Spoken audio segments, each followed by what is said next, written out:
సాక్షి TV ప్రసారాలను నిలిపివేయడం చట్టరీత్యా నేరం. సాక్షి టీవీ ప్రసారాల కోసం మీ స్థానిక కేబుల్ ఆపరేటర్ను వెంటనే సంప్రదించండి. డిటిహెచ్లో ఇంటర్నెట్లో కూడా సాక్షి టీవీ ప్రసారాలను వీక్షించవచ్చు. జూబ్లీహిల్స్ నియోజకవర్గంలో ఉప ఎన్నికల ప్రచారం వేడెక్కింది. రెహమత్ నగర్ డివిజన్లోని శ్రీరామ్ నగర్లో మంత్రి కోమటిరెడ్డి వెంకటరెడ్డి ప్రచారం చేశారు. 10 ఏళ్లుగా రాష్ట్రాన్ని బీఆర్ఎస్ అధోగతి పాలు చేస్తోందంటూ విమర్శించారు. కాళేశ్వరం ప్రాజెక్టులో భారీగా అవినీతి జరిగిందని విమర్శనాస్త్రాలు సంధించారు. కాంగ్రెస్ పార్టీ అభ్యర్థి నవీన్ యాదవ్ను భారీ మెజారిటీతో గెలిపించాలని ఓటర్లను అభ్యర్థించారు మంత్రి కోమటిరెడ్డి.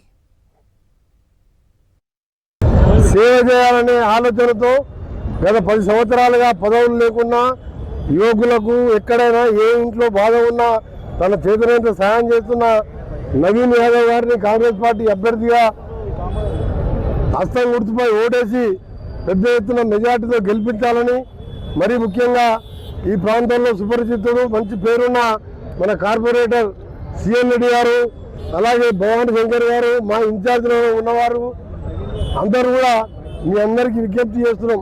ఇది ఏ ఒక్కరికో సంబంధించింది కాదు.